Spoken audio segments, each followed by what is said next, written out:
Planning for Gypsy and Traveller caravan sites. This guidance has been produced by Planning Aid Wales with support from TGP Cymru and funding from Welsh Government. For a downloadable PDF of our guidance, visit www.planningaidwales.org.uk/GT guide. Click on the Download Guide button to download the PDF. Gypsy, Traveller and Travelling Show People sites can be provided in a number of ways. They can be public or private sites, and sites can be for rent or to buy. However, all sites are covered by the planning system and are the same as other types of development. This video explains how you can tell your council where you think new sites are needed, how to apply for planning permission for building a new site for you and your community on your own land, and what your rights are if things do not go as planned. Planning is the national system which manages the use and development of all land. This includes housing, schools, factories and most other purposes. Planning controls how places change and what needs to be protected. It controls what needs to be built and where and what places will be like in future. Gypsy and Traveller Accommodation Assessments. The Gypsy and Traveller Accommodation Assessment is your chance to show you need a new site.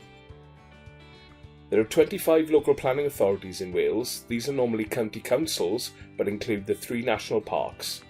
We'll refer to them in this video as your council. Contact information for all councils can be found at www.planningaidwales.org.uk/mycouncil.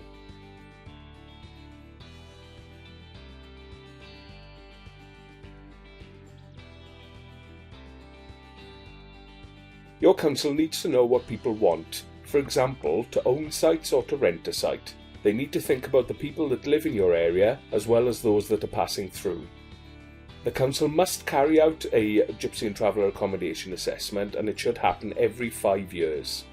If you do not tell them what you and your family need, they will not be able to plan ahead properly for the number of new sites and pitches that are needed. This may make it more difficult to obtain planning permission for a site in future. If the council do not carry out such an assessment, they will not be able to plan for the sites which need to be built. This may mean that their draft policies may be changed, or that an appeal against a refusal of planning permission could be successful. Where should new sites be? If the Gypsy and Traveller Accommodation Assessment shows new Gypsy and Traveller sites are needed in the area, your council must work with you to find suitable places for those sites. Your council's local development plan sets out where new sites should go. You can have a say in this by taking part in preparing the plan. The local development plan also provides policies for future sites. If you do not take part in preparing the local development plan, it may be more difficult later on to get planning permission for the site that you want. New sites need to be sustainable and ensure that they are not harmful to their surroundings. Applying for your own site. If you want to have your own private site, you should seek pre-application advice from your council as early as possible. The following steps will help you to find and apply for planning permission for a new site. Step 1. Find a suitable piece of land. Find out as much about a site as possible to find a suitable piece of land. Collect and provide as much information as you can to help support your application, and ask other people to support your application too. Step 2. Carry out research on the land. Check if there are legal restrictions on the land, such as covenants. Check land use allocations in the local development plan, and check flood maps to see how likely the site is to flood. This will affect the planning decision. Step 3. Gather information about your proposed development. Collect as much information as you can about your caravan site project. You will need it before you go to meet the planners at your council. If possible, use an appropriate professional to help you with your application. Planning consultants and architects can help you prepare plans for your application. Step 4. Pre-application advice from the council. It is always best to discuss your plans with your council and follow their pre-application advice process. Step 5. Apply for planning permission. If there is a reasonable hope of getting planning for your site, you should think about applying for permission. To do this, you need to fill in a planning application form and submit it to your council. There is a fee to pay for submitting the application. If you're not confident about filling in the form, a council planning officer may be able to help or seek advice from Planning Aid Wales. Depending on the application and the proposed site, it may be worth seeking advice or appointing a planning agent such as a planning consultant. Such professionals will usually charge a fee for their services. Step 6. Supporting your planning application. The council will usually decide on the application within 8 weeks of receiving it. Wait for the council to decide your application before doing anything.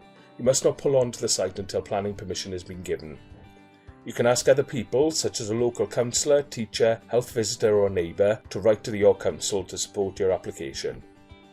Planning applications can be approved or refused. If your application has been refused, you can appeal, but you must do so within 6 months.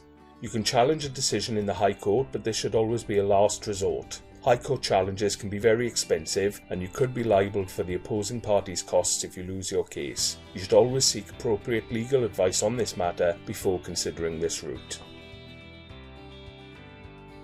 Enforcement. Development without planning permission. An enforcement notice can be issued against developments that do not have planning permission. The enforcement notice is an important legal document. Do not ignore it. You must appeal before the date the notice takes effect. If you do not appeal, you must comply with the requirements of the notice. Failure to comply with an enforcement notice is an offence. A stop notice can be given by a council with an enforcement notice. This must be complied with, but if the enforcement notice is quashed at appeal, the stop notice will cease to have effect. The council can also serve a temporary stop notice to stop further development on land. This would last 28 days. There is no right of appeal against a temporary stop notice. It is possible to make an unauthorised development lawful for legal purposes, but you should always gain planning permission before living on the site if it's required. This would prevent any possible enforcement and legal action against you and your family. Summary. Gypsies, travellers and travelling show people have a right to be treated in the same way as everybody else. You should speak to your council to tell them your needs. You should always check if planning permission is needed before you move on to a site. For a downloadable PDF of our guidance, visit www.planningaidwales.org.uk/GT guide.